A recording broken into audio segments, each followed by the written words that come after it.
kabar pemirsa? Saya Medina kembali menjumpai Anda tentunya lewat Trendsetter, program infotainment yang paling hangat. Orisinil dan terpercaya, Hotshot. Bukan Hotshot jika tanpa berita terhangat. Untuk itu jangan kemana-mana pemirsa, tetap saksikan Hotshot selama 1 jam ke depan.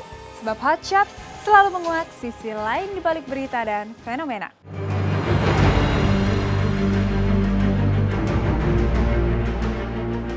Pemandangan tak biasa kemarin seolah mewarnai atmosfer rumah almarhum Olga Syahputra di Jakarta Pusat. Bagaimana tidak, pasca hingar-bingar acara 7 hari peringatan kematian Olga digelar membahana, keesokan harinya rumah Olga mendadak 180 derajat berbeda. Tak ada lagi publik yang datang secara membludak, apalagi keramaian tahlil dan bacaan ayat-ayat suci Al-Quran. Rumah Olga benar-benar sepi, menyisakan tanda tanya besar. Apa yang terjadi? Mungkinkah keluarga artis kelahiran tahun 1982 itu telah menghentikan prosesi untuk mendoakan almarhum Olga dan menjadikan peringatan 7 hari kematian Olga pada hari Sabtu lalu sebagai puncaknya? Jawabnya pun misterius, semisterius sikap ayah Olga yang tiba-tiba saja kembali mengurai sikap tertutup seperti ini.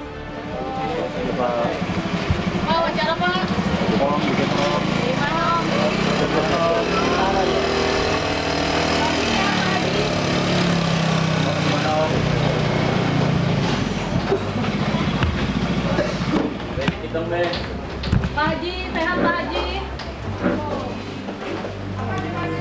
Pak Haji, dikit Pak Haji. Om, dikit aja ngomong. Ngomongnya Om ya? Dikit aja Om. Pak Haji. Om. Ya, hati-hati. Uniknya, tidak hanya kediaman almarhum Olga saja yang mendadak diserang sepi, sederet usaha bisnis yang dirintis Olga pun kabarnya mendulang nasib yang sama. Di antaranya gerai resto kuliner Jepang milik Olga yang berada di kawasan elit Kemang, Jakarta Selatan. Ketika ditelusuri oleh tim Hotshot, resto ini terlihat sepi dan menutup diri meski di hari libur panjang yang lazimnya padat dengan pembeli.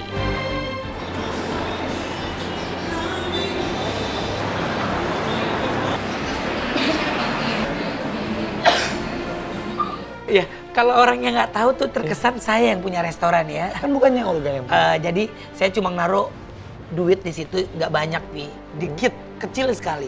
Cuma mungkin image saya artis, jadi orang taunya saya yang punya restoran itu. Banyak sekali orang-orang yang bergabung di situ. Apa yang terjadi dengan kerajaan bisnis Olga? Mungkinkah karena sang pemilik telah tiada, satu persatu aset bisnis Olga mulai meredup? Entahlah.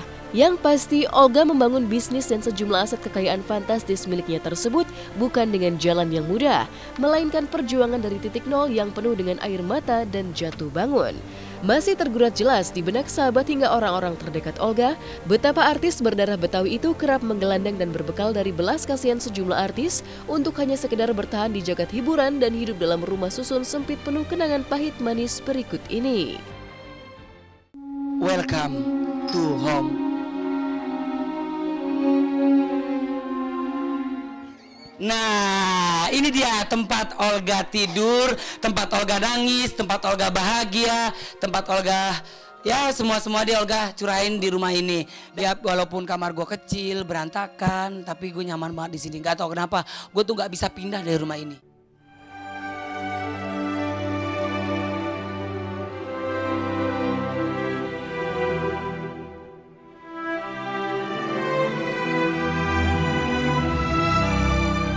Hayalan Olga tuh, Olga pengen banget punya rumah yang gede, punya kamar yang gede, punya kolam berenang. Ya Allah Tuhan, dengarkan doaku, mudah-mudahan ini sebagian dari doa Olga. Pengen banget punya rumah. Gak ada yang tahu ya, kalau Allah udah mau angkat derajat orang ya. Makanya hidup di dunia tuh jangan pernah menghina orang. Tapi Allah kabulin doa saya. Dari saya tinggal di rumah susun, baju numpuk di belakang rumah saya kali yang banyak sampah-sampah. Saya suka nyeletuk dalam diri saya, atau saya suka ngomong sama teman-teman saya, ayo beramal. Gak ada salahnya kok beramal. Tenang, jangan pernah takut. Lo aja nabung di bank aja berbunga, masa nabung sama Allah lo gak dikasih bunga?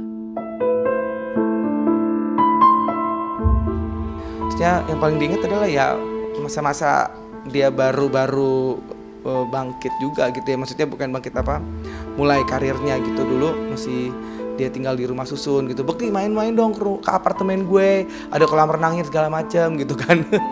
Dan ternyata main ke rumahnya adalah main ke apartemennya rumah susun sangat sederhana, dan kolam renangnya adalah kali di belakangnya itu lucu banget itu. Dan ya kita sering main bareng-bareng di situ gitu ya. Dan aku sering main ke rumahnya, dia main ke rumahku. Terus kalau sosok Olga waktu kesini itu dari Olga sebelum bisa apa-apa sampai sekarang Olga jadi artis besar, masih nol benar-benar nol.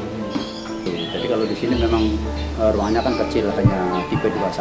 Jadi tipe 21 itu kalau dipilih oleh 3 orang dewasa, ya sepertinya juga memang sangat sempit sekali.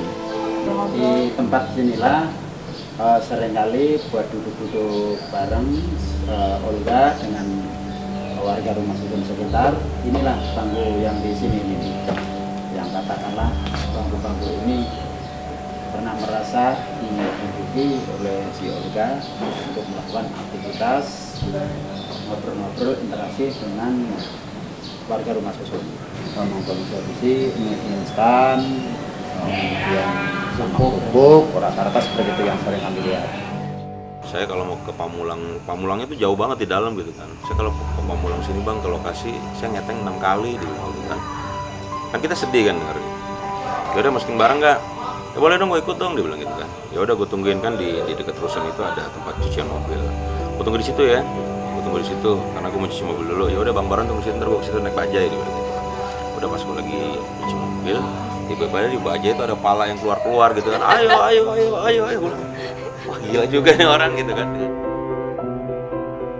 Bangkit dari titik nol, Olga mampu membuktikan bahwa tidak ada yang mustahil jika Allah sudah berkehendak. Berkat kegigihan dan doanya, Olga mampu membalik kemiskinan menjadi selebriti dengan penghasilan fantastis hingga disebut miliarder. Ironisnya, ketika almarhum Olga mendadak diguncang sakit dan dilarikan ke rumah sakit Singapura, satu persatu aset mewah Olga seperti rumah, mobil, hingga bisnis resto miliknya pun dikabarkan terjual, menyisakan misteri. Gara-gara biaya rumah sakit Olga yang konon menyedot budget hingga belasan miliar rupiah, mungkinkah Olga jadi bangkrut sehingga hanya mewariskan sedikit warisan untuk keluarganya? Welcome to home. Ya Allah Tuhan, dengarkan doaku, mudah-mudahan ini sebagian dari doa Olga. Ayo ikutin gue. Nggak akan pernah rumah itu jual, karena saya udah pernah bilang sama Olga, pertama kali lo beli rumah, seumur hidup lo nggak akan pernah lo jual. Nggak akan. Kamu lihat deh, mobilnya Olga yang pertama sampai sedetik ini nggak pernah dijual. Uangnya Olga banyak banget mbak, intinya gitu deh. Beli mall juga bisa dia. Iya beneran, banyak banget. Buktinya rumah ada, rumah bapaknya ada, rumah siapa, mobilnya semua ada. Perusahaan restoran masih jalan, apalagi bangkrut. Kalau bangkrut jualin dong.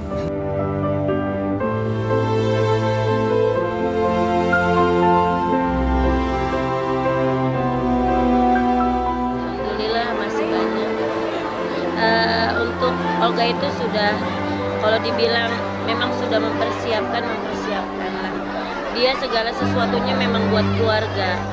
Jadi waktu pada saat sakit itu dia sudah bilang bahwa Ma, ini rezeki gue, sebagian gue kasih buat keluarga gue, sebagian lagi buat penyakit gue. Jadi kalau gue sakit-sakit ada uang gue di sini. Alhamdulillah sampai sekarang uang yang dia sisain buat sakitnya masih ada. Kalau untuk masalah semuanya saya sudah kasih ke Bang Billy, saya sudah limpahkan semuanya. Karena gimana pun juga saya cuma manajer, saya bukan keluarga. Hak semuanya itu hak keluarganya Olga. Dia sudah serahkan. Karena saya tahu hukum karma di dunia, bukan hak saya nggak boleh ambil. Dan kini ketika rekening dan sederet aset mewah Olga telah resmi diserahkan Vera sang manajer, sebuah teka-teki baru pun mencuat. Sanggupkah Billy yang baru saja terjun di dunia hiburan menggantikan Olga sebagai tulang punggung keluarga yang menafkahi banyak pihak? Mungkinkah Billy bisa membalap pencapaian Olga yang masih menjadi artis besar hingga akhir hayat demi menafkahi keluarga hingga anak yatim piatu?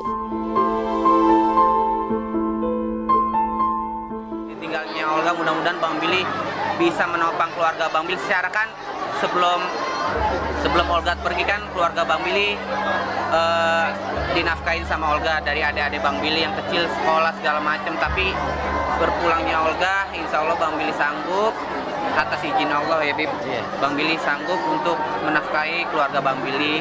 Insya Allah bisa lah, dia orangnya amanat juga. Setahu aku maksudnya Billy bukan yang gila uang, yang gila foya-foya, nggak gitu.